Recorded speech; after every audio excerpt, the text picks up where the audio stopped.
작가 정비석의 작품 중 8알은 성황당에서 시작되었다고 감히 말씀드리며 성황당 시작합니다.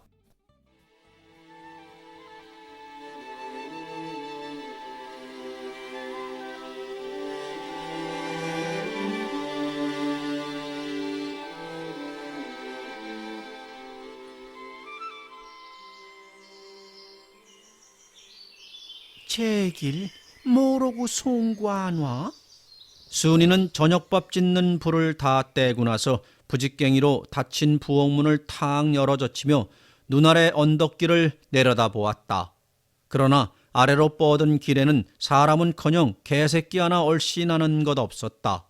한참 멍하니 내려다보고 있던 순이는 다시 아까와 같이 중얼거리면서 부엌 바닥을 대강대강 쓸어 건부러기를 아궁이에 집혀 넣는다. 그리고 나서 이번엔 빗자루를 든 채 뜰 아래로 나서더니 천마령 위에 걸린 해를 쳐다본다. 산골의 해는 저물기 쉬웠다. 아침 해가 앞산 위에 떴나 보다 하면 벌써 뒷산에서는 해가 저물기 시작하였다. 그러기로 신새벽에 집을 나갈 때 그렇게나 신신당부를 했으니 연후 장날보다는 좀 일찍 돌아와야 할 것이고, 그러니까 이맘때에는 을에 돌아왔어야 할 텐데, 하여간 순이는 기다리기가 몹시도 안타까웠다. 하긴 여느 때 마련하면 아직도 돌아올 무렵이 멀긴 했지만은 순이는 공연히 마음이 초조했다. 그도 그럴 것이 붉은 고사댕기 한 감과 흰 고무신 한 켤레를 가져볼 생각을 하면 금방도 어깨춤이 덩실덩실 나왔고, 이제 보름만 있으면 붉은 댕기에 흰 고무신을 신고 오리 밖에 있는 큰 마을에 그네 뛰러 갈 생각을 하면 금시라도 엉덩이가 절로 들썩거려졌다. 어느덧 밥이 바지직 잤는다. 순인 솥뚜껑을 열어보고 나서는 또 밖으로 나와 언덕 아래를 내려다 보았다. 아직도 아무것도 보이지 않았다. 순이는 이맛살을 찌푸렸다. 순인 아까 집을 나갈 때의 남편의 말을 생각해보지 않을 수 없었던 것이다. 올수리날이 송구 보름이 남았는데 발사부터 댕긴 사다 뭐래? 그럴 돈 있으면 술이나 사 먹지. 참, 오늘은 강냉이 한 말 사고 남는 돈은 술이나 한 잔 사 먹어야겠군. 하던 현보의 말에 순이는 흥, 그래만 보갔디? 난 아예 달아나고 말걸? 하고 대꾸를 하며 남편을 따라 웃고 말았지만은 아직도 돌아오지 않는 것을 보면 그때 현보의 말이 노상 농담만도 아니었던 것 같다. 정말 현보는 남은 돈으로 술을 사 먹는 것이나 아닐까? 술을 그렇게 좋아하는 현보의 일이니 사실 그럴는지도 모른다고 순인 점점 불안스러워서 이제는 집 뒤 언덕으로 기어올라 더 멀리를 바라보았다. 그래도 아무것도 보이지 않는다. 그래 순이는 집 앞에 있는 느티나무 아래 성황당에 돌을 던져서 제발 남편이 신발과 댕기를 사오기를 축소하고 나서 짜장, 댕기와 고무신을 사오지 않으면 사생결단으로 싸워버리라 마음먹었다. 그래도 마음은 놓이지 않았다. 가만히 있자. 현보가 술 먹어본 지가 한 달, 아니 허좌상내 제사 때 먹은 것이 마지막이었으니 장근 2달이나 되었다. 정말 오늘은 댕기 살 돈으로 술을 사 먹을는지 모른다. 그러기에 아직도 안 오는 게지. 숯 2선 팔아서 강냉이 한 말하고 댕기 한 감에 신 한 켤레 사기는 잠깐일 것이 아니냐. 술만 안 먹는다면 벌써 돌아온 지 오래였을 것이다. 저녁해가 천마령 너머로 잠기고 말았다. 산골짜기에는 산들바람이 불었다. 나뭇잎이 설렁설렁 갈리고 그런 저녁이면 을의 뒷산 숲에서는 부엉이가 운다. 순이는 차차 불안스러웠다. 밥을 담아놓기까지 부엌 문턱이 닳도록 드나들었건만은 아무런 소용도 없었다. 밥을 담아놓고는 가만히 서 기다릴 수가 없어 힝하니 언덕길을 내려갔다. 언덕길을 다 내려가면 다시 이번엔 맞은편 언덕길을 추어 올라야 한다. 이 언덕이란 것이 이른바 삼천마, 귀성천마, 삭주천마, 의주천마란 큰 제였다. 이 제를 경계로 하고 귀성, 삭주, 의주의 세 고을로 나누어진 것이다. 이 제의 꼭대기까지 오르자면 시오리는 넉넉히 되었다. 순인 가쁜 숨을 쉴 새도 없이 두 활개를 치면서 올랐고 구부러진 구비를 돌 때마다 고개를 들어 머리 위에 보이는 길을 쳐다보고 난다. 장꾼도 이제는 거군에서 간혹 한두 사람씩 보일 뿐이었고 멀리서 두런거리며 걸어오는 발소리가 들릴 때마다 행여 현보가 아닌가 하고 가슴을 졸였으나 막상 마주치고 보면 생면부지의 남들이었다. 그런 때면 순이는 가만히 한숨을 쉬면서 맥풀리는 다리를 거누며 언덕을 올랐다. 언덕을 오르기만 하면 내림길 시오리는 한눈에 바라볼 수 있었다. 순이는 점점 골이 났다. 제길 만나기만 하면 대바람의 멱살을 부여잡고 악다구니를 치리라 하였다. 어느덧 황혼이 짙었다. 깊은 산골짜기에서 피어나기 시작한 황혼은 나무를 에워싸고 개울을 덮고 산허리로 해서 야금야금 산마루로 뻗기 시작하였다. 바람이 어느 때보다 차갑게 불었다. 갓 나온 떡갈나무 잎이 바람을 맞아 사르륵 사르륵 소리를 내고 있었다. 길 옆 숲속에서는 금방 범이나 산돼지가 튀어나오지 않을까 싶게 굴속같이 캄캄하였다. 그러나 순이는 그런 것은 조금도 무섭지 않았다. 산에서 나서 산에서 자란 순이였다. 순이는 현보가 붉은 고사댕기와 흰 고무신을 사가지고 올 것을 생각하면 아무것도 두렵지 않았다. 그는 다시 발을 빨리 놀렸다. 순이가 시오리 고개를 다 올랐을 때 저편에서 흥얼이 타령을 하며 오는 사람이 있었다. 그 음성은 틀림없는 현보였다. 그것이 현보인 것을 알자 대뜸 순이의 가슴은 덜컥 내려앉았다. 산골의 귀물은 머루나 달에, 인간의 귀물은 우리님 허리. 이것은 현보가 아는 단 하나의 노래였고, 그리고 현보는 을에 술이 얼근히 취해야만 이 노래를 부르는 것이 아니었던가. 순이는 그 노래를 듣자 댕기도 고무신도 허양낭창이로구나 생각하니 가슴 밑바닥에서부터 끓어오르는 분노를 참을 수 없어 길가에 딱 버티고 서며 주먹을 불끈 쥐고 어둠 속에서 가까이 오는 현보를 노려보았다. 현보는 등에 짐을 걸머진 채 흥얼거리며 그대로 지나가려다가 다시 한번 쳐다보더니 그제야 순이를 알아보고 깜짝 놀라며 순인가? 너 어떻게 여기까지 왔네? 옳지, 내 마중 왔구나, 응? 하고 얼근히 취한 혀를 굴리며 순이의 어깨를 붙잡으려 하였다. 그래, 신은 사오는 거요? 순이는 현보의 팔을 뿌리치며 도끼 있는 말로 톡 쏘았다. 뭐? 그럼 날 마중 나온 게 아니고 신 사오는가 해서 여기 꺼정 왔구나, 응? 신 사오고 말고 새한 고무신, 순이 신을 고무신, 말쑥한 하이칼라 신 사오고 말고. 하며 현보는 다시 순이의 치맛자락을 붙잡았다. 순이는 천만 뜻밖에도 신을 사온다는 바람에 단박 감정이 풀리며 반갑기만 해서 아무 반항도 하지 않았다. 정말 사오? 그럼 안 사올까, 원? 순이 고무신을 내래 안 사다 주면 누구래 사다 준다고? 어디 좀 봅소다.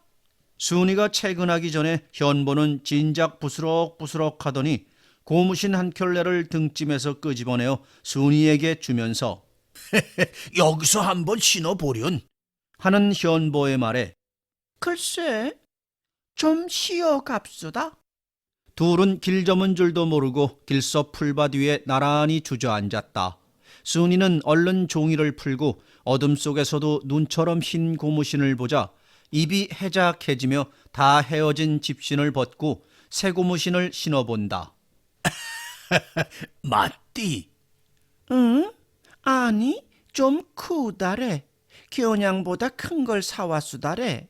좀 큰 편이 날 것 같아서. 그래도 과히 큰가 봐.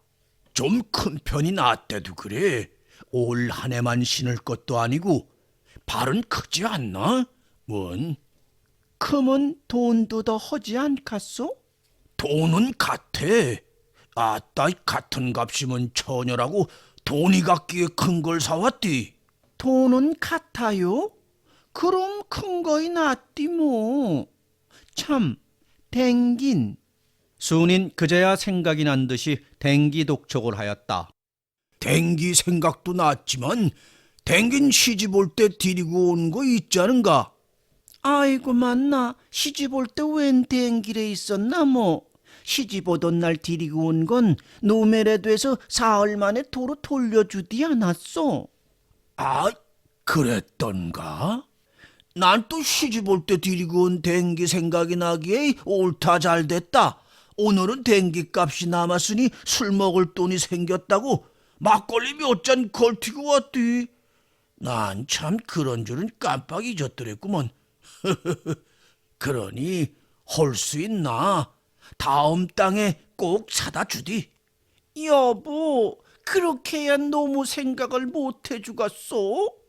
아니, 생각을 못한 게 아니라 있는 댕기야 또 사올 거 없겠디 그랬디. 내사 님자 댕기 사오는 거 아까와 그랬겠나? 그렇지 않어? 손이. 하며 현보는 순이의 허리를 껴안았다. 순간 술 냄새가 문실 얼굴에 끼쳐졌다. 아이고 망측해라. 망측은 무슨 망측? 아무도 보는 사람 없는데. 하고 현보는 성난 범처럼 덤벼들었다. 순이는 고무신 사다 준 것만도 다행으로 여겨 아무 반항도 하지 않았다. 어느덧 18의 딸이 천마제 위에 비죽이 솟았다. 산속은 괴괴하다. 나무 사이로 세차게 흐르는 달빛이 더욱 정막을 돋우었다. 숲 위에 반짝이는 별들만이 순이와 현보를 지키고 있었다. 어디선가 간혹 접동새 울음이 들려왔고 그것이 그치면 아지 못할 산짐승이 짝을 찾는 듯 구슬프게 우는 소리뿐이었다. 순이는 밤새도록 자지 않고 신만 신었다 벗었다 하였다. 신코가 뾰족한 것도 신기스럽거니와 휘어잡으면 한 움큼 되었다가도 손을 놓으면 팔딱 제 모양대로 돌아지는 것이 퍽은 재미스럽다. 순이는 버선 위에도 신어보고 맨발에도 신어보았다. 그는 참말 별안간에 하늘에 올라간 것만큼이나 기뻤다. 이런 신은 아무리 돈 많은 사람이라도 함부로 신을 것이 못되어 보였다. 아랫마을에도 흰 고무신 신은 여편네라고는 구장댁 한 사람뿐인 것만 보아도 알 것이라고 순이는 등잔을 끄고 그만 자리라고 자리에 누웠다가도 다시 불을 켜고는 고무신을 어루만져 본다. 그리고 이런 모든 것이 성왕님의 은덕이라고 믿는 것이었다. 순이는 시집 올 때 성왕당 앞에서 배례하고 배필이 되기로 맹세한 것을 새삼스러이 행복되게 생각하는 것이었다. 순이는 이 세상 모든 재앙과 영광은 성왕님께서 주장하는 줄로만 믿는다. 순이가 처음 시집 왔을 때 시어머니는 우리 집 일은 무엇이나 앞에 계신 성왕님께 빌면 순순히 되는 줄만 알아라 하고 타이르던 것과 시증조부모 때에 한번 성왕님께 불공했다가 집이 도깨비불에 타고 말았다는 말까지도 잊혀지지 않았다. 순이는 지금 고무신을 신게 된 것도 틀림없는 성왕님의 은덕이라고 믿는다.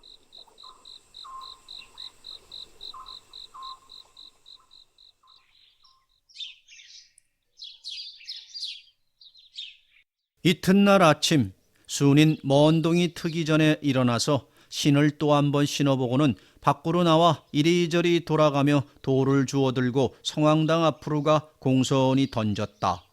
순인 성왕당에 돌을 던질 때가 가장 행복스러웠다. 돌을 여나문게 던지고 나서는 고개를 숙이려 합장 배례하고 잠깐 섰다가 집으로 돌아왔다. 그러자 현보도 잠이 깨어 옷을 걸치며 마당으로 나왔다. 숯가마에 일하러 가는 것이었다. 고노 갔는데 좀 더 자고 가구래. 순인 고무신 사다 준 것이 생각할수록 고마워서 현보를 보고 발쭉 웃었다. 괜찮어. 어서 가봐야지. 현보도 순이를 보고 희쭉 마주 웃고 나서 눈을 비비며 집 뒤 등마루로 올라간다. 숯가마는 고개 너머 산골짜기에 있었다. 현보가 한창 고개를 올라가 노라니까 순이는 생각난 듯이 큰 소리로 여보, 여보. 하고 급히 쫓아오며 현보를 불렀다. 와 그래. 좀 왔다 가오. 왔다 가라고요. 하고 순이는 소리를 질렀다. 이윽고 현보는 와 그로. 와 그래. 하며 순이에게로 되돌아왔다. 인작할 때 성왕님께 비는 거 잊어버렸디요? 난 또 큰 변 났다고. 그럼 큰 변 아니고요. 성왕님께 불공 안 했다간 큰 변 나는 줄 모르? 하면서 순이는 벌써 돌을 10개나 남짓 모아다가 현보에게 주면서 던지라고 하였다. 현보는 돌을 받아서 공손히 던졌다. 그리고 나서 합장하였다. 현보는 다시 순이를 쳐다보며 웃고 나서 집을 떠날 때 퍽 행복스러웠다. 나이 28이 되어서야 겨우 색시랍시고 코를 질질 흘리는 14살짜리 순이를 데려온 것이 어제일 같은데 순인 벌써 18이 되어서 이제는 제법 아내 꼴이 박혔고 게다가 기특하게도 남편에게 재앙이 없도록 성왕님께 축수하기를 잊어버리지 않는 것을 보고는 현보는 그지없이 마음이 흐뭇하였다. 현보에게 이 천마령과 순이만이 온 천하의 모든 것이었다. 순이만 있으면 현보는 조금도 외로울 것이 없었다. 그리고 또 이 천마령에 있는 동안엔 잠나무도 끝이 없을 것이요. 그리고 보면 숫구이도 끝이 없을 것이니 먹기 걱정은 영 없었다. 세상에야 어떻게 변동되건 어떤 풍파가 일어나건 그런 것은 현보에게 아무런 상관도 없었다. 세상 일로서 현보와 관계되는 것이 있다면 그것은 오직 숫감 내리는 것뿐이었다. 그러나 그것도 제 길 제 아무리 못하기로니 제놈들이 수시야 안 쓰고 배견할 수 있나 원. 하고 생각하면 그것조차 걱정할 것이 없었다. 현보는 그저 행복스러웠다. 전나무, 잣나무, 박달나무, 무프레나무, 떡갈나무, 소용나무, 아름드리나무, 나무들이 기운차게 활기를 쭉쭉 뻗고 별 곁듯 서 있는 숲속을 거닐면서 현보는 다시 빙그레 웃었다. 무성한 나무, 나무, 그것은 얼마나 친근한 현보의 벗이었으리요. 순이도 떼어버리고는 살 수 없을 만큼 사랑스럽다. 그러나 현보에겐 이 나무들도 순이보다 조금도 못하지 않게 사랑스러웠다. 봄이 오면 나뭇잎이 싱싱하게 생겨나고 그래야만 현보의 마음에도 봄이 오는 것이었다. 친근하기로 말하자면 산은 말할 필요조차 없다. 온갖 나무를 키워주고 온갖 풀을 키워주는 것이 산이 아니더냐. 현보를 낳아준 것도 산이었고 현보를 먹여 살리는 것도 산이었고 현보의 어머니가 마지막으로 돌아간 곳도 역시 산이 아니더냐. 현보는 산 없는 곳에선 하루도 살지 못할 것 같았다. 이런 생각을 하는 사이에 어느덧 현보는 숫가마에 다다랐다. 숫가마 속엔 그저께 차곡차곡이 모아 넣은 나무들이 그대로 있었다. 현보는 옆에 쌓여있는 불나물 도끼로 패기 시작했다.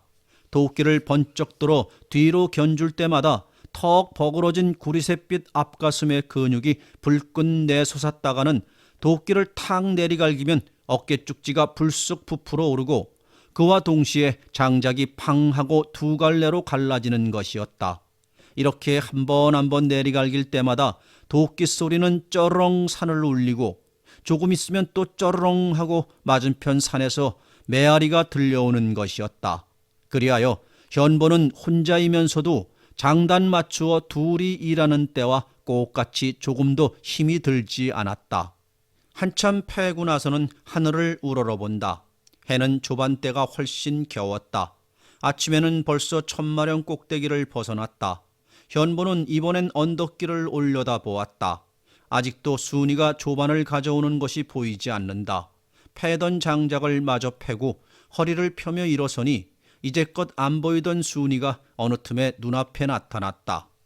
아니 금방 안 보이더니 어느 틈에 왔어. 쳐다보기에 나무 그늘에 숨었더랬어. 요 앙큼한 것이? 하고 현보는 때려갈길 듯이 을러매며 싱글 웃는다. 순이는 입술을 배중 내밀어 보이고 나서 현보를 따라 풀밭에 주저앉더니 바구니를 연다. 바구니 속에서는 강남밥 2그릇과 산나물이 나왔다. 그리고 맨 마지막으로 삶은 감자 5개가 나왔다. 웬 감잔구? 궐차시라고 삶아왔디. 하고 순이는 연방 싱글벙글하였다. 요것뿐이야. 궐 생일날 쓰려던 걸 오늘 삶아왔어. 하고 순이는 수줍은 듯이 고개를 비꼰다. 현보는 눈물이 핑 돌도록 고마웠다. 조반을 마치자 현보는 지게를 지고 나무하로 산속으로 들어가고 순이는 숯가마에 불을 떼기 시작하였다. 순인 불가마를 한 아궁이 그득히 지펴놓고는 바구니를 끼고 나물 하러 나섰다. 겨울이 어제 같더니 어느덧 산엔 만나물이 2치나 자랐다. 이윽고 고사리도 도다날이라고 생각하면서 순인 눈에 띄는 대로 만나물, 알박구기, 소리채, 민들레 이런 것을 캐어서는 바구니에 넣고 한다. 그러다가는 다시 숯가마에 와서 불이 쓰러지지 않도록 나무를 지펴 넣었다. 해는 중낮이 되었다. 별 곁듯 빽빽이 서 있는 나무 숲속도 훤히 밝았다. 겹겹이 쌓인 숲속에선 졸졸졸 얼음 녹는 물이 흐르고 있다. 온 산은 정막 속에 잠겼다. 산새도 울지 않았다. 다만 보이지 않는 곳에서 종달새 소리가 들려올 뿐이었고 그것마저 구름 속에 잠겨지자 생각난 듯이 미라부리가 한 곡조 부르면서 멀리로 날아갈 뿐이었다. 순이는 나무를 캐다 말고 미라불이 사라진 먼 하늘을 고요히 우러러보고 있었다. 그런 때에는 순이도 자연의 한 부분에 지나지 않았다. 산속의 봄은 유난히 짧다. 뻐꾸기가 울어서 봄이 왔나 보다 하고 한겨울에 칩거에서 해방되어 산으로 오르기 시작하면 벌써 두견새와 꾀꼬리가 노래를 부르고 뒤이어 매미가 맴맴맴 맴맴맴 하고 한가로운 산속의 여름날을 돕는다. 그러기에 산사람들에게는 봄보다도 여름이 더욱 친근하였다. 하루하루 산은 무성하는 나뭇잎으로 묵어가고 각색 새들의 노래에 산사람의 마음은 흐드러져 간다. 할미꽃 안전뱅이 진달래가 한물 지나고 도라지꽃 제비꽃 하기꽃 범부채 물구지 소리채가 먼저 다투어 필 무렵이면 쓰러졌던 잔디밭에서도 새싹이 머리를 들고 그러노라면 풀밭에서는 민총이 식새리 귀뚜라미가 노래를 부른다. 토끼가 춤을 추고 여우 노루가 양지 쪽에서 낮잠을 자는 것도 그런 때이다. 한나절이 되자 날은 점점 무더워왔다. 사방이 병풍으로 휘두른 듯 산으로 감싸여 있었고 게다가 나무들이 들어차서 바람 한 점 얻을 수 없었다. 순인 아궁이 속을 한참 휘저어 불을 되살리고 나니 얼굴이 활활 달아오르고 전신에 땀이 물 흐르듯 하였다. 벌거벗은 우통에서도 젖가슴 사이로 땀방울이 줄줄 흘렀다.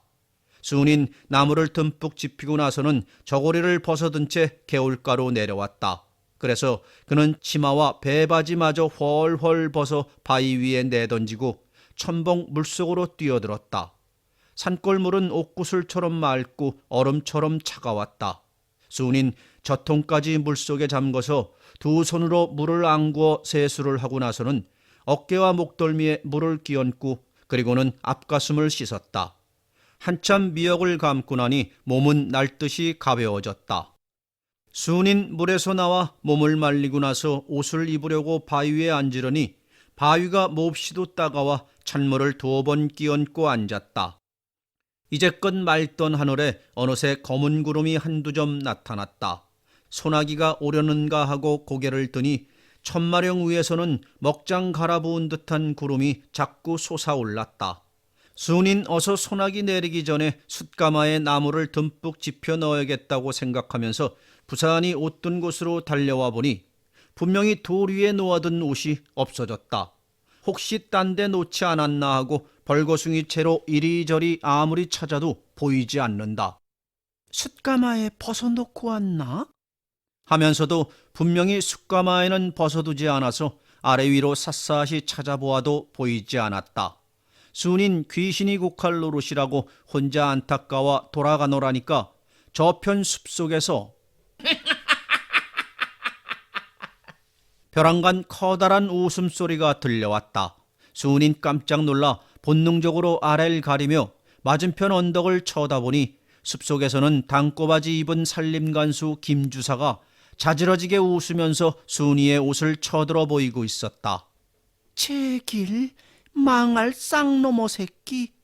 순인 속으로 이렇게 욕하며 입성 갖다 달라요, 거. 하고 커다란 소리로 고함쳤다. 이거 입성 아니가? 개따 입같디 누구래 입딜 말래나? 하고 김주사는 여전히 빙글빙글 웃었다. 너무 입성은 와케가쏘. 와케가시오. 내래 개왔나 뭐. 그럼 누구래 개가고 날래 갖다 달라고요, 여보. 개다 입같디 누구래 개따 꺼정 줄 곡을? 글디 말고 개따 주구래, 여보. 자 이제 이놈의 송화야 받아주나?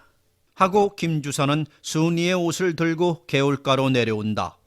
싫어요. 어디 말라요. 아이고 망측해 죽겠다. 김주사가 가까이 오자 순인 돌아서며 발을 동동 굴렀다. 자, 이런 성화가 있나? 입성 개따 달라기 개져가면 또 어디 말라고? 그럼 난 뭘로? 하고 김주산 풀밭에 옷을 던진다. 거기 놔두고 덕이 멀리로 가라고요. 가고 안 가고요? 내 맘이디 뭐. 글디 말고 어서 저기 가라고요. 덤다는 양반이 뭘 그러? 이거 참. 하며 김주사는 숯가마 쪽으로 몇 걸음 걸어간다. 김주사가 옷 있는 곳에서 멀리 간 다음에 순인 얼른 옷을 입으려고 뛰어갔다. 그러자 그와 동시에 김주산 순이에게로 달려오면서 도도 이놈의 멧돼지 봐라. 도도. 하고 무슨 산짐승이라도 몰아쫓듯이 두 팔로 훨훨 활개를 치며 달려왔다. 순이가 재빠르게 바지를 추서 입자 달려온 김주사는 순이의 저고리를 빼앗아 들었다. 글디 말라요, 여보. 점다는 양반이 큰 뭘 그러? 난 점단티 못해. 저고리 날려달라요, 여보. 뭘 줘? 길에서 얻은 저고리를 내려와 줄꼬? 어서 달라고요. 하고 순이는 짜증을 내면서 우통을 벗은 채 김주사에게 덤벼들었다. 글쎄 못 준대도. 하고 김주산 저고리를 등 뒤로 돌리면서 연적처럼 토실토실하고 고무공처럼 탄력 있는 순이의 저통을 검측스러운 눈으로 바라본다. 어서 달래는데 그래요. 그럼 줄 테니 내 말 듣겠나? 말은 무슨 말이라고 그러? 어서 달라요. 글쎄 내 말 듣가서? 응. 들을 거니 조고린 죽으래. 정말 듣디? 응. 들어. 거짓불이 아니디? 정말 들을 거니 조고린 달라요. 김주산 그제야 만족한 듯이 빙그레 웃으면서 순이에게 저고리를 건네주었다. 순인 저고리를 다 입고 나서 개떡 껐다. 누구래 말을 들을 줄 알고? 하고 획 돌아서더니 숯가마깨로 힝하니 달아난다. 순이 정말 이러기야? 하고 김주산 잠깐 멍하니 선 채 순이의 뒷모양을 바라보다가 벼랑간 순이 뒤를 따라온다. 순인 숯가마에 닿자 씁쓸하니 시치미를 떼고 아궁이에 장작을 몰아넣는다. 아까부터 퍼지기 시작한 검은 구름이 이제는 하늘을 휘덮고 서늘한 바람이 획 지나간다. 굵은 빗방울이 드문드문 떨어진다. 산에서는 벼랑간 나뭇잎 갈리는 소리가 소란하였다.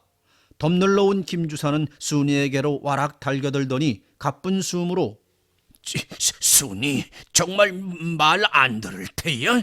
누구래 말을 듣겠다기 추근추근 이래? 이제 분홍갑사 저고리 사줄 테니 말 들어. 응? 싫어 글쎄.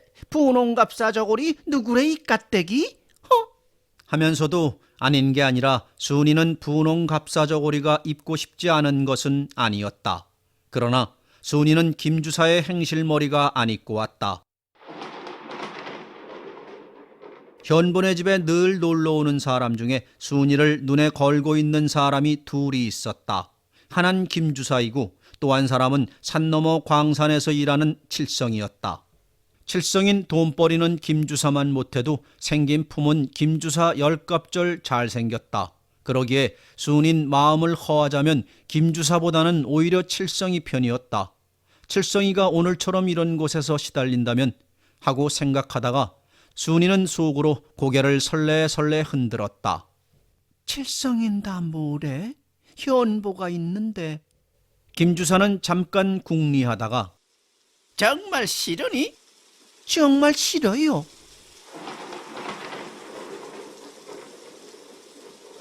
소나기는 내리붓기 시작하였다. 거기 따라 순이의 마음도 점점 굳세어갔다. 순이와 김주사는 숲속으로 들어가서 비를 그었다. 너 나하고 틀렸다가는 큰일 날 줄 모르니? 난 그까지 큰일 무섭디 않아. 정말? 너의 현보가 오늘도 소나무 찍는 것을 내 눈으로 보고 왔는데도. 그래, 소나무 찍었으면 와 어때? 너 올 봄부터 허가 없이 소나무를 찍었다가는 징역 가는 법이 생긴 줄 모르니? 알면 어때? 빌어먹을. 다 성왕님이면 고만이지 뭘 그래? 순인 순이대로 김주사가 엄포할수록 저도 뻗대었다. 법이란 것이 은근히 무섭지 않은 것도 아니지만은 그렇다고 김주사 따위에게 슬슬 기이고 싶지는 않았다. 그까짓것 성황당에 축수만 하면 그만이 아니냐 싶었던 것이다. 순이 그러지 말어. 내가 모르는 체하고 눈 감아줄 테니 내 말 한 번만 들어. 난 싫대도 그래. 그럼 현보 징역 가도 좋은가? 징역을 와가. 뭐 때문에? 순인 입술을 비쭉 내밀어 보였다. 그러자 김주산 하도 예뻐 못 참겠다는 듯이 순이에게로 달려들어 허리를 휘감으려 하였다. 순인 그 순간 날쌔게 몸을 비끼었다. 비는 체급으로 받듯 내리 쏟았다. 숲속에도 빗방울이 떨어지기 시작하였다. 김주산 또 잠깐 겸연쩍은 듯이 가만히 서 있다가 정말 안 들을 테냐? 똑똑히 말해봐. 그렇게 다지는 두 눈은 쌍심지를 켠 듯 몹시 충혈되었다. 음성은 왁살스럽고도 거칠었다. 그러나 순이는 범을 보고도 놀라지 않고 자라난 탓으로 아무렇지도 않은 듯이 글쎄 100번 그래야 소용없대도. 하고 도리질을 하였다. 그 말을 듣자 김주사는 성남 표범처럼 순이에게로 덤벼들어 순이를 휘어넘기려 하였다. 순인 휘끈 뒤로 자빠지려던 다리에 힘을 주어 떡 버티고 서며 붙잡힌 저고리 소매를 낚아채려 하는 순간에 벌써 사내의 뜨거운 입술이 이마로 와 닿았다. 순이는 더 참을 수 없어 쌍개 같은 놈어 하면서 눈알이 빠져라고 사내의 면판을 휘갈기고 제비같이 날쌔게 숲속으로 뛰어나와 채굽받듯 하는 비를 맞으며 언덕길을 획획 달려 집으로 돌아온다. 숲속에서는 뺨 맞은 사내가 달아나는 순이의 뒷모양을 노려보면서 인연 두고 보째 할 뿐이었다. 비는 쫙쫙 내리 쏟았다. 비안개에 쌓여 산도 하늘도 보이지 않았다. 만산이 한참 흐드러지게 웃는 것처럼 나뭇잎 와슬렁거리는 소리뿐이었다. 한참 언덕을 오르던 순인 사내가 따라오지 않는 것을 알자 발을 멈추고 코로 입으로 흐르는 빗물을 씻었다. 그리고 나서 상그레에 웃으며 뒤를 돌아다보고는 다시 언덕을 추어 오른다. 순인 비가 좀 더 퍼부었으면 싶었다. 비가 퍼부면 퍼불수록 마음이 튼튼해질 것 같았다. 고개를 다 올랐을 때에는 순인 모든 것을 깡그리 잊어버리고 집에 가면 흰 고무신 신어볼 생각에 마음은 날뛰었다.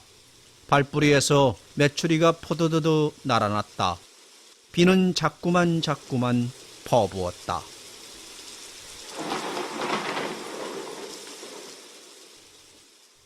이틀이 지나 산림간수 김주사가 읍내 순경과 함께 현보를 잡으러 왔다. 현보는 아무 말도 못하고 얼빠진 사람처럼 한참은 발뿌리만 내려다보고 있었고, 따라온 김주사만이 뜻있는 웃음을 빙글빙글 순이에게 건네고 있었다. 순인 어안이 벙벙하였다. 날래 가. 빨리. 하는 순경의 재촉에 마지못하여 현보는 무거운 발길을 옮겨 놓으면서 글썽글썽 눈물 괜 눈으로 순이를 돌아다본다. 순이는 현보와 눈이 마주치자 울음이 복받쳐 올랐다. 그럴 줄 알았다면 김주사 말을 들어주었던 편이 더 좋았을 걸 하고 후회하였다. 그러나 그보다 더 큰 후회는 그저께 그 길로 돌아오면서 성왕님께 빌기를 잊어버린 것이었다. 그때 성왕님께 한 번만이라도 빌었다면 오늘 같은 일은 일어나지 않았을 것이 아니냐. 현보는 도수장으로 끌려가는 늙은 소 모양으로 고개를 수그리고 앞서서 읍으로 걸어간다. 순인 참다 못해서 언제쯤 돌아올까요? 하고 순경에게 간신히 물었다. 한 10년 있다 올 줄 알아. 하고 순경은 혼자 씩 웃는다. 순인 순경이 웃을 적에는 대단한 죄는 아니라고 짐작은 하면서도 10년이란 말에 눈앞이 아뜩하였다. 너 이젠 또 시집 가야겠구나. 김주산 몹시 비꼬는 웃음을 보내며 짓거린다. 순인 아무 대꾸도 않고 입속으로 이놈 두고 보아라. 내래 성왕님께 빌어서 내 놈을 망독을 하게 할 적을. 하고 중얼거렸다. 순인 현보가 보이지 않을 때까지 집 앞에 서 있었다. 마침내 현보의 뒷모양이 안개에서 사라지자 순인 참았던 울음보가 탁 터져서 목을 놓아 통곡하였다. 단둘이 살던 살림에 현보가 잡혀갔으니 누구를 믿고 살 것이랴. 순이는 마음껏 울었다. 이런 때에는 아이라도 하나 있었으면 하고 생각하니 새삼스러이 현보 잡혀간 것이 슬펐다. 그러나 잡혀간 것은 하는 수 없는 일이고 이제부턴 몇 해 만에 나오든지 나오는 날까지 혼자서 벌어먹어야 할 것을 생각하고 순인 한낮이 겹자 숙감하러 갔다. 순인 전에 현보가 하던 모양대로 도끼를 들어 장작을 패고 틈틈이 겨울 준비로 도라지, 고사리 같은 산나물도 캐 모았다. 순인 다른 날보다 퍽 늦어서야 집에 돌아왔다. 집에 와보니 김주사가 능청맞게 아랫목에 자빠져서 기다리고 있었다. 순이 인제 오는 게야? 오늘은 늦었구먼. 하고 사낸 현보를 잡아갈 때와는 딴판으로 다정한 태도를 보인다. 순인 속으로 이 자식이 왜 왔어? 하면서도 행여 현보의 소식을 알 수 있을까 싶어서 벌써 읍내까지 갔던 거요? 하고 공손히 물었다. 아니, 난 읍엔 안 갔어. 그럼 우리 주인은 어떻게 됐소? 경찰서까지 가게 되었디. 언제쯤 나오게 될까요? 그야 내 말에 달렸디. 하고 김주사는 순이를 빤히 쳐다본다. 순인 속살로 내까지 거 하고 아니 꼽게 생각하면서도 잠자코 있었다. 김주산 몇 날 전에 산에서 한 짓을 사죄하란 것과 그리고 이제라도 제 말을 들으라는 것쯤은 순이로서도 눈치챌 수 있었지만은 행차 뒤의 나팔격으로 이젠 일이 글러지고 말았으므로 순인 자꾸 엇나가고 싶었다. 정말 순이가 안타깝다면 현보를 내일로라도 내보내줄까? 김주산 순이가 저만 보면 슬슬 길 줄 알았는데 뜻밖에도 쓴 도라지 보듯 하니까 적지 않이 실망하는 모양이었다. 그래 저편에서 먼저 수작을 붙이는 것이었다. 난 괜찮아요. 근심 말고. 거저 10년이고 20년이고 마음대로 걷어주. 말론 그래도 속에선 불이 날 터이지. 불커녕 화도 안 나무다. 순이!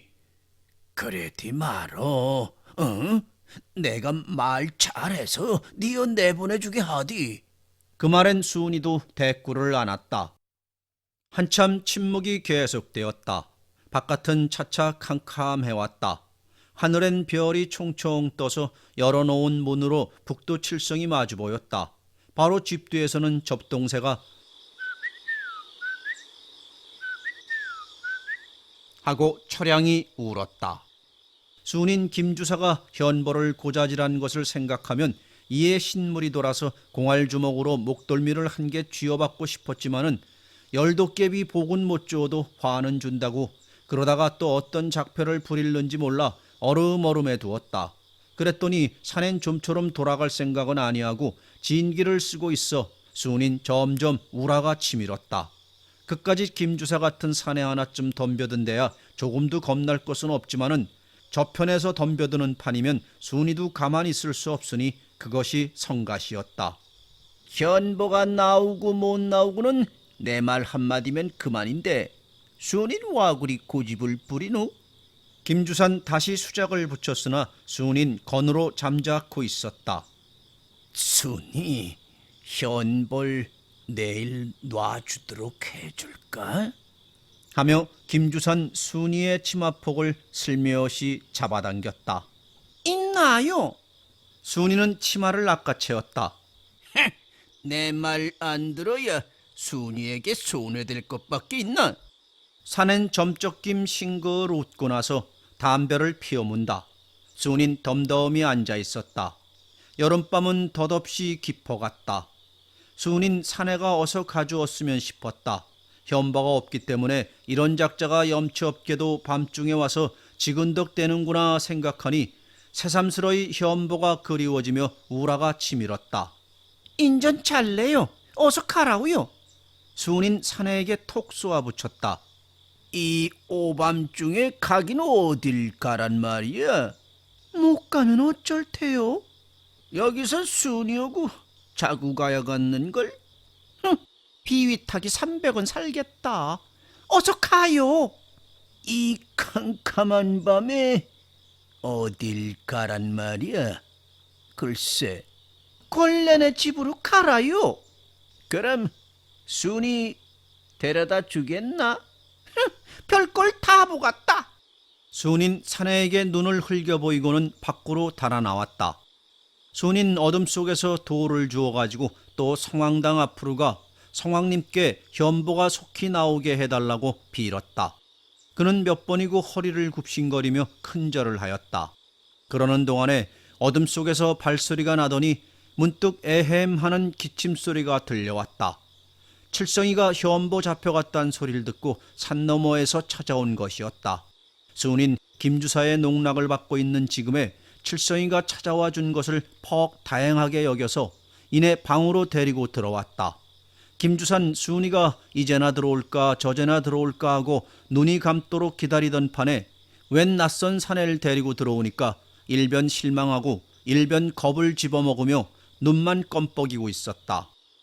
혹게 어둡디요. 하고 순인 김주사 보란 듯이 칠성이에게 상냥히 말을 걸었다.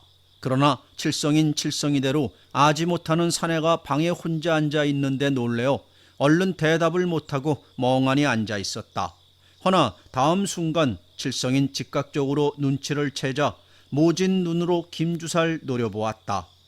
칠성이가 들어오자 김주산 침먹은 진해가 되는 것을 보고 순인 웃음을 참지 못하였다.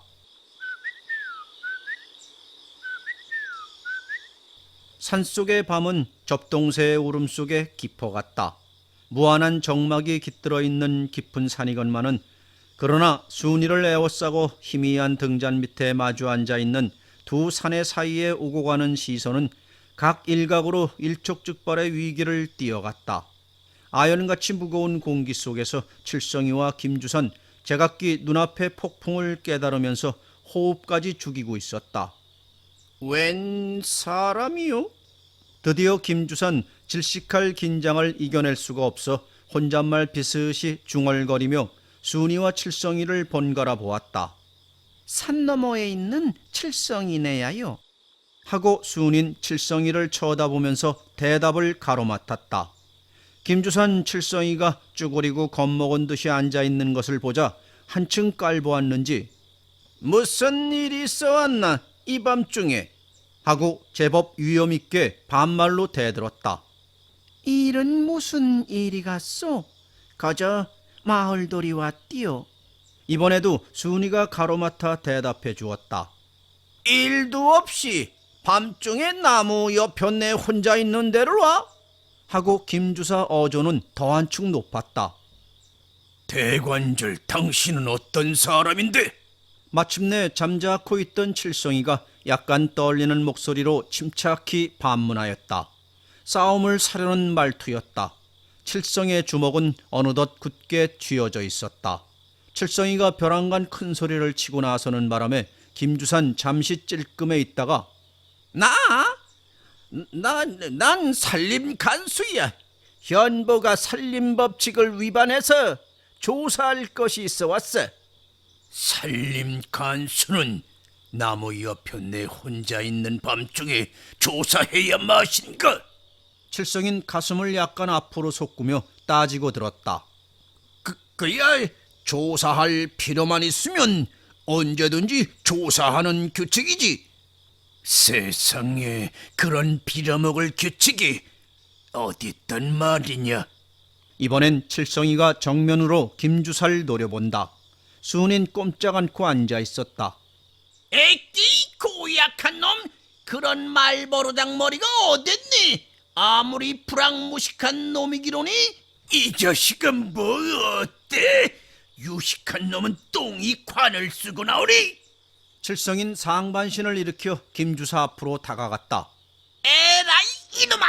김주산 고함을 치며 칠성의 따귀를 번개같이 때려 갈겼다. 그와 동시에 이 건너 새끼 어디 보자. 하기가 무섭게 칠성이도 김주사 멱살을 축혀잡았다. 김주사도 칠성이를 맞잡았다. 다음 순간 둘은 서로 엎치락 뒤치락 뒤채었다. 그 바람에 등잔불이 획 꺼졌다. 벼랑간에 방아는 수라장이 되었다. 아이고 뭐니? 순이는 외마디 소리를 부르짖으면서 밖으로 뛰어나왔다. 아이까 에이쌍 아이까 하는 비명이 방 안에서 연방 들려 나왔지만은 순인 그 목소리가 누구인지도 분간하지 못하였다. 순인 어쩔 줄을 몰라 발만 동동 구르며 아이고 태나, 아이고 태나. 하다가 문득 성황당 생각이 나서 느티나무 밑으로 불이 나게 달려오더니 성왕님, 성왕님, 대쌈을 좀 말려주십사. 대쌈을 좀 말려주십사. 하고 두 손을 싹싹 비비었다. 방 안에선 아직도 에이쌍 아이고 에이쌍 하는 소리가 연방 들려 나왔다.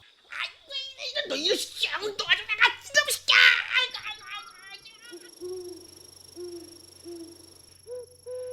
이틀이 지나도 사흘이 지나도 현보는 돌아오지 않았다. 칠성인 저번 날 밤 김주사와 싸우고 가선 나흘째 오지 않았다.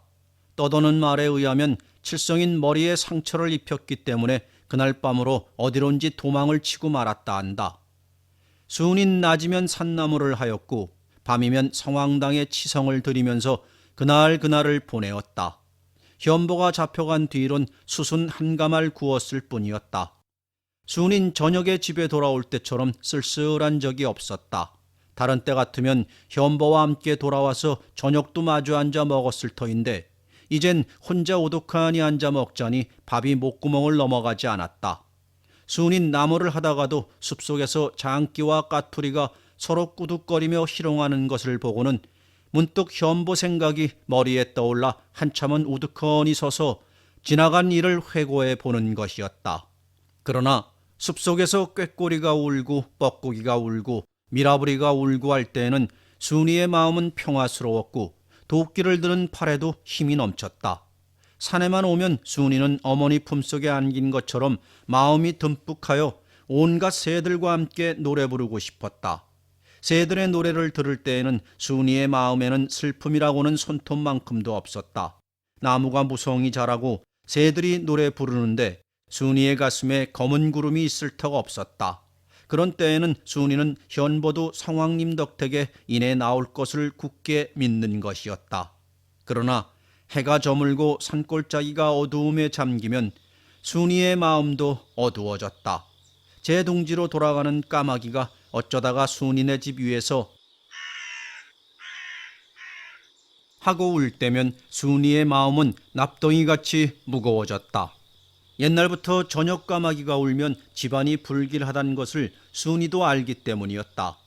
순인 현보가 내일도 돌아오지 못하려는가, 정말 10년씩이나 갇혀있게 될 것인가 하고 머리를 쥐어짜며 생각하다가 마침내는 벌떡 일어나서 성황당으로 달려간다. 그런 때면 순인 성황당 앞에 엎드려 오래오래 치성을 드리는 것이었다. 순인 모재기가 서편 하늘에 퍽 기울어진 때야 잠자리에 누웠다. 허나 어쩐지 잠이 오지 않았다. 눈을 감고 있노라니 현보와 칠성이와 김주사의 얼굴이 제각기 나타났다. 순이는 아까 산에서 장기와 까투리가 장난치던 것을 생각하고 이내 언젠가 현보가 장에서 고무신 사오던 날 저녁 일이 기억에 떠올랐다. 그래서 이번에 나오면 현보하고 둘이서 성왕님께 아들 낳게 해달라고 빌어야지 하고 혼자 궁리하다가 씩 웃었다. 괴괴한 밤이었다. 순인 낑 하고 돌아 눕다가 문득 귓결에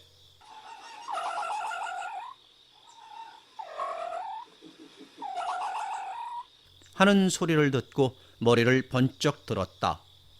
여우가 울어? 순인 가슴이 또 철렁 내려앉았다. 여우가 울 때 그 입을 향한 곳엔 반드시 흉사가 있다기에 순인 벌떡 일어나서 문 밖으로 뛰어나와 어딜 향해 우는지 알아보려 하였다. 그러나 토방에 서서 귀를 기울였지만은 울음소리만 듣고는 어딜 향하고 우는지 알 수가 없었다. 그저 꼭 순인을 향하고 우는 것만 같았다. 현보가 영 못 나오려나? 순이의 가슴은 점점 미어져 왔다. 순인 성왕님께 무슨 죄를 지었던가 스스로 생각해 보았다. 그리고 역시 성왕님께 정성이 부족한 탓에 까마귀가 울고 여우가 방정을 떠는 것이라고 믿었다. 까마귀나 여우나 모두가 성왕님의 마음대로 되는 것이라고 순이는 믿었던 것이다. 그래 순이는 다시 성왕님으로 모신 느티나무 아래에 와서 무릎을 꿇고 앉아 손을 비비었다. 순이는 참된 마음으로 성왕님께 사죄를 하였다. 1시간이 지나고 2시간, 3시간이 지났건만 순이의 마음에는 오히려 부족하여 그는 하룻밤을 치성으로 꼬박이 밝혔다. 그랬더니 이튿날 아침 순이의 마음은 도루 명랑하여졌다. 아침볕에 무르녹은 녹음을 보면 순이의 마음은 옥구슬같이 맑아진다. 순이가 막 집을 나서 숯가마로 가려는데 난데없는 까치 2마리가 순인의 지붕 위에 날아와 앉더니 하고 열성스럽게 짖었다. 옳다, 됐다. 순이의 눈은 기쁨에 이글이글 빛났다. 아침 까치가 짖으면 손님이 온다는데 아마 오늘은 현보가 돌아오려나 보다 싶었다. 현보가 오면 무엇부터 이야기할까? 김주사 이야기, 까마귀 이야기, 여우 이야기, 장기와 까투리가 놀던 이야기. 모두 신기스러운 이야기 재료 같았다. 아니, 그보다도 성왕님이 얼마나 신령하시다는 것을 말해서 둘이서 아이를 점지해 주도록 축수를 하리라 하였다. 순인 기쁨에 일이 손에 붙지 않았다. 개그마리가 갈갈갈갈 하기만 하여도 고개를 들고 멍하니 섰곤 한다. 그러다가는 현보가 오지 않나 하고 언덕길을 내려다보곤 한다. 한낮이 겹자 더위는 찌는 듯하였다. 순인 우통을 벗은 채 나무를 하다 말고 그늘진 풀밭에 펄썩 주저앉았다. 바로 머리 위에서 산비둘기가 하고 울었다. 순인 고개를 들어 비둘기를 찾았다. 소나무가지에서는 2마리의 비둘기가 서로 주둥이를 맞대보기도 하고 머리를 비비기도 한다. 순인 멀거니 그것을 쳐다보고 있노라니 가슴은 공연히 쓸쓸하였다. 오늘도 현보가 돌아오지 않으련가 싶어 한숨을 쉬면서 먼 하늘을 우러러보았다. 바로 그때 순이, 하고 어디선가 부르는 소리가 들렸다. 순인 꿈인가 놀라며 성큼 일어서니 맞은편 숲속에 칠성이가 서 있었다. 아, 칠성이네. 어디로 도망을 갔다더니? 순이는 반가웠다. 그렇지 않아도 저희 때문에 칠성이가 죄를 짓고 도망을 갔대서 미안히 여기던 판이었는데 뜻밖의 만나니 참말 반가웠던 것이다. 나 말이야, 순이. 그동안 한 300리 되는 곳에 도망을 갔더랬어. 그 자식 대가리를 깨뜨려 주었거든. 그래서 도망을 가긴 갔지만 암만 해도 순이 생각을 잊을 수가 있어야지. 그래, 순이를 데리러 왔어. 하고 사내는 순이에게로 가까이 다가왔다. 순인 저고리를 입으면서 아이고 망치케라. 내래 와 칠성이네를 따라갈꼬. 말은 그러나 저를 생각해주는 마음씨가 노상 싫지는 않았다. 안 가면 어쩌노? 현보는 언제 나올지도 모르는 걸. 와 몰라. 오늘은 나올 텐데.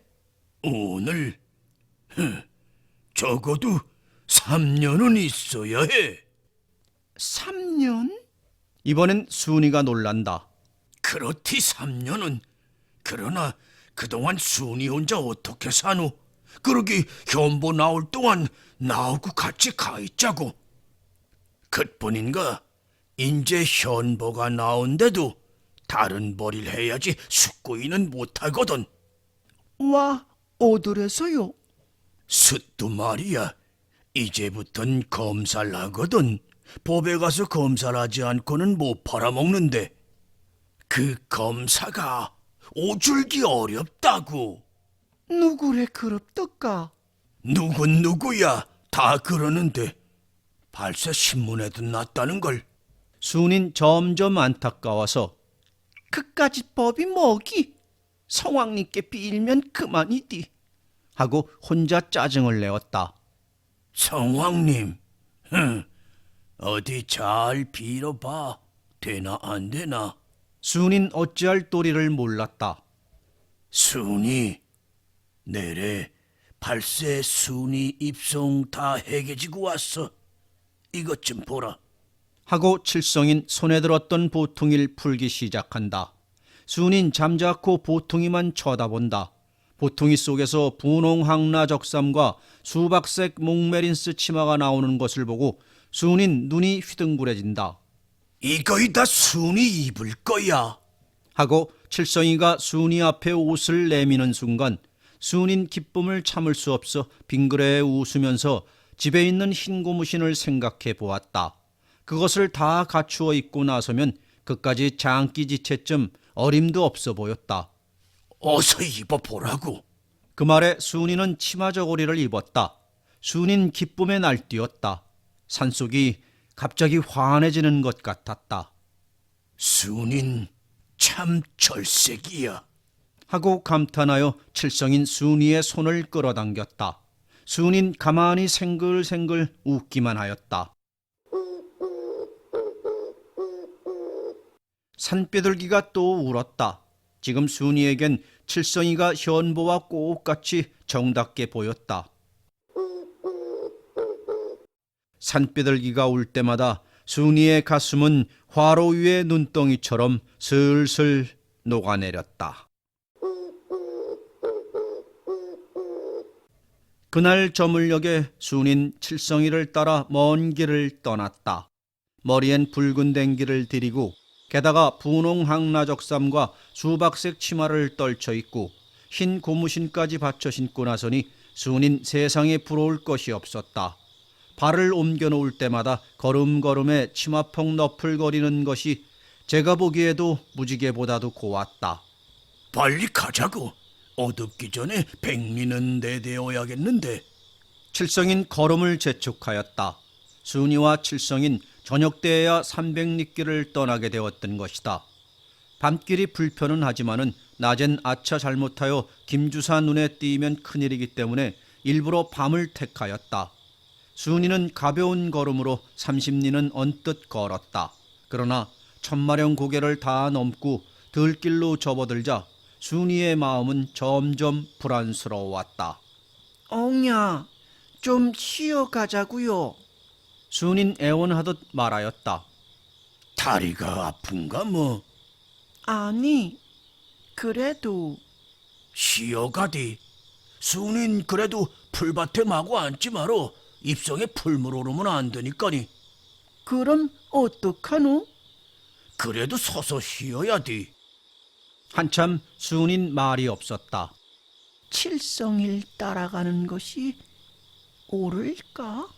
순인 풀밭에 주저앉고 싶었다. 그러나 풀밭에 주저앉으면 안 된다고. 순인 불안스러웠다. 장차 아지도 못하는 지방으로 가는 것이 더더구나 불안스러웠다. 이제 가는데도 산이 많은가요? 하고 순인 물었다. 산이 뭐야? 들판이디. 그까지 산될까? 그럼 노루나 꽁 같은 건 없겠구만요. 없고 말고 부엉이랑 뻐꾸기 같은 것도. 그따위도 다 없어. 그래도 사람은 많디. 살기 좋은 곳인 줄만 알겠디. 고사리, 도라지 같은 산나물도 있나? 산이 없는데 그런 게 어떻게 있노? 글쎄, 근심 마로. 썩 좋은 데 데리고 갈 터이니. 그러나 순이는 기분이 내키지 않았다. 가는 곳이 아무리 좋다 해도 산이 없고 나무가 없다면 그 허허벌판에서 무엇에 마음을 의탁하고 살아간단 말인가. 더구나 공연히 사람만 많이 모여서 복작복작 들끓는다는 그런 곳에 가서, 사람만 많은 곳에 가서 지금처럼 고운 저고리에 고운 치마를 입고 마음대로 주저앉지도 못하고 새색시처럼 곱다랗게 앉아 있어야만 한다면 무슨 재미로 살아간단 말인가. 순인 문득 천마령 안골짜기 자기 집이 그리웠다. 오막살이 일망정 고대광실 부럽지 않게 정다운 그 집이었다. 지금쯤은 앞산 뒷산에서 부엉이 접동새가 울고 있으리라 생각하니 30리밖에 떨어지지 않은 여기부터가 싫었다. 순인 고운 옷 입는 기쁨도 사라졌다. 그는 불현듯 현보가 그리웠다. 성왕님께 어젯밤 그만큼이나 치성을 올렸고 또 오늘 아침에 까치도 지적였으니 지금쯤은 현보가 집에 돌아왔을지도 모르리라 싶었다. 현보가 왔다면 날 얼마나 기다릴까? 현보와 둘이서 나무하고 숯 굽던 장면이 문득 떠올랐다. 아무리 생각해도 순인 천마령과 현보를 떠나서는 살아갈 재미도 없거니와 살지도 못할 것 같았다. 더구나 죄를 지으면 성왕님이 벌을 준다는데 300리가 멀다 하고 벌 못 주랴 싶어 순인 고대 집으로 돌아가지 않고서는 안 될 것 같았다. 자, 또 떠나보자고. 하고 칠성이가 성큼 일어섰다. 나 뒤 좀 보고 갈 거니 슬근슬근 먼저 가라요. 순인 간신히 입을 열었다. 뒤? 그럼 거기서 기다릴 거니 이내 오라고. 순인 선대답을 하고 숲속으로 들어갔다. 숲속으로 들어가자 순인 얼른 치마와 저고리를 벗어 나뭇가지에 걸었다. 그까짓 입고 주저앉지도 못하는 옷이라고 생각하니 조금도 애착이 없었다. 고무신은 벗어들었다. 순인 옷을 나무에 걸어놓고 고무신을 든 채 아까 오던 길을 되돌아서서 힝하니 다름질을 치기 시작하였다. 캄캄한 산길이건만은 순인 익숙하게 달렸다. 얼마를 달려오니까 그제야